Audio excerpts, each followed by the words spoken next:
This is a day I've been looking forward to for 2.5 years.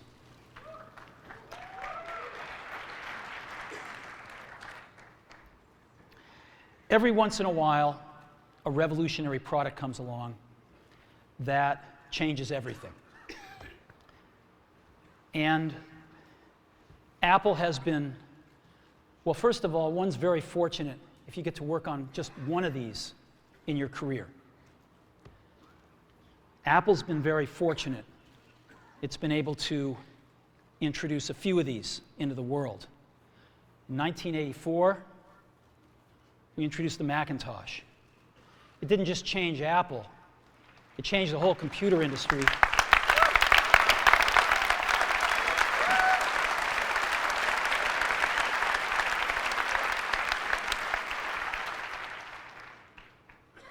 In 2001, we introduced the first iPod. And it didn't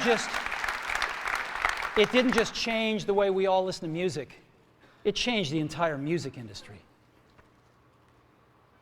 Well, today, we're introducing 3 revolutionary products of this class. The first one is a widescreen iPod with touch controls.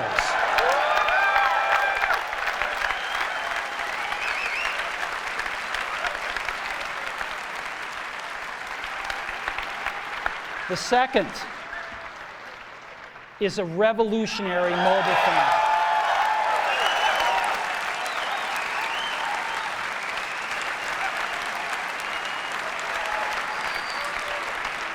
And the third is a breakthrough internet communications device. So, 3 things.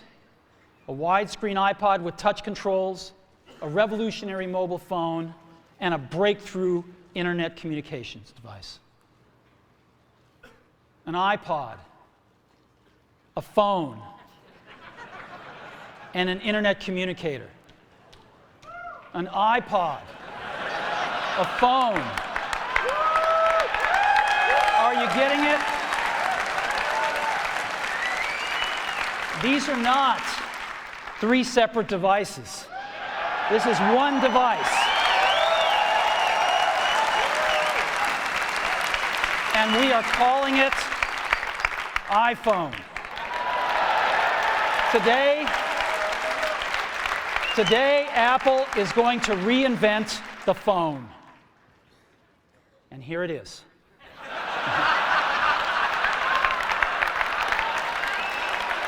No. Actually, here it is, but we're going to leave it there for now. So, before we get into it, let me talk about a category of things. The most advanced phones are called smartphones, so they say.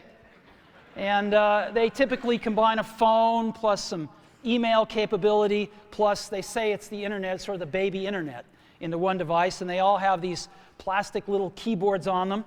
And the problem is that they're not so smart, and they're not so easy to use. So if you kind of make a Business School 101 graph of the smart axis and the easy-to-use axis, phones, regular cell phones are kind of right there. They're not so smart, and they're not so easy to use. But smartphones are definitely a little smarter, but they actually are harder to use. They're really complicated. Just for the basic stuff, people have a hard time figuring out how to use them. Well, we don't want to do either one of these things. What we want to do is make a leapfrog product that is way smarter than any mobile device has ever been and super easy to use. This is what iPhone is. Okay? So, we're going to reinvent the phone. Now, we're going to start with a revolutionary user interface. Is the result of years of research and development. And, of course, it's an interplay of hardware and software. Now, why do we need a revolutionary user interface? I mean, here's 4 smartphones, right? Motorola Q, the BlackBerry, Palm Treo, Nokia E62, the usual suspects. And what's wrong with their user interfaces? Well, the problem with them is really sort of in the bottom 40 there. It's this stuff right here. They all have these keyboards that are there whether you need them or not to be there. And they all have these control buttons that are fixed in plastic and are the same for every application. Well, every application wants a slightly different user interface, a slightly optimized set of buttons just for it. And what happens if you think of a great idea 6 months from now? You can't run around and add a button to these things. They're already shipped. So what do? It doesn't work because the buttons and the controls can't change. They can't change for each application, and they can't change down the road if you think of another great idea you want to add to this product. Well, how do you solve this? It turns out we have solved it. We solved it in computers 20 years ago. We solved it with a bitmap screen that could display anything we want, put any user interface up, and a pointing device. We solved it with the mouse, right? We solved this problem. So how are we going to take this to a mobile device? Well, what we're going to do is get rid of all these buttons and just make a giant screen. A giant screen. Now, how are we going to communicate this? We don't want to carry around a mouse, right? So what are we going to do? Oh, a stylus, right? We're going to use a stylus. No. No. Who wants a stylus? You have to get them and put them away and you lose them. Yuck. Nobody wants a stylus. So let's not use a stylus. We're going to use the best pointing device in the world. We're going to use a pointing device that we're all born with. We're born with 10 of them. We're going to use our fingers. We're going to touch this with our fingers. And we have invented a new technology called multi-touch, which is phenomenal. It works like magic. You don't need a stylus. It's far more accurate than any touch display that's ever been shipped. It ignores unintended touches. It's super smart. You can do multi-finger gestures on it. And boy, have we patented it.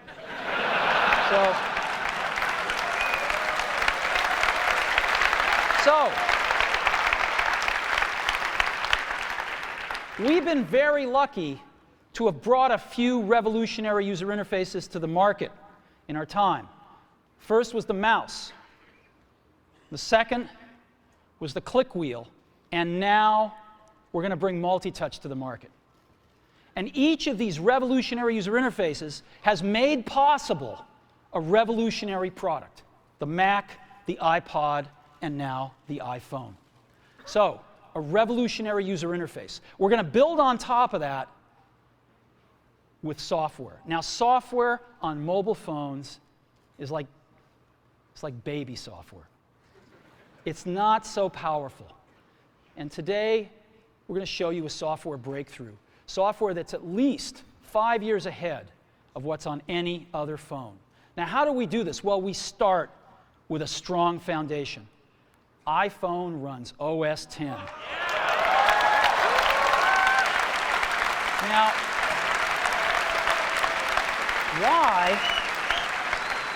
why would we want to run such a sophisticated operating system on a mobile device? Well, because it's got everything we need. It's got multitasking. It's got the best networking. It already knows how to power manage. We've been doing this on mobile computers for years. It's got awesome security. And to write apps, it's got everything from Cocoa and the graphics, and it's got core animation built in, and it's got the audio and video that OS X is famous for. It's got all the stuff we want, and it's built right in to iPhone. And that has let us create desktop-class applications and networking, right? Not the crippled stuff that you find on most phones. This is real desktop-class applications. Now, you know, one of the pioneers of our industry, Alan Kay, has had a lot of great quotes throughout the years. And I ran across one of them recently that explains how we look at this, explains why we go about doing things the way we do, because we love software. And here's the quote. people who are really serious about software should make their own hardware. You know? Alan said this 30 years ago, and this is how we feel about it. And so we're bringing breakthrough software to a mobile device for the first time. It's 5 years ahead of anything on any other phone.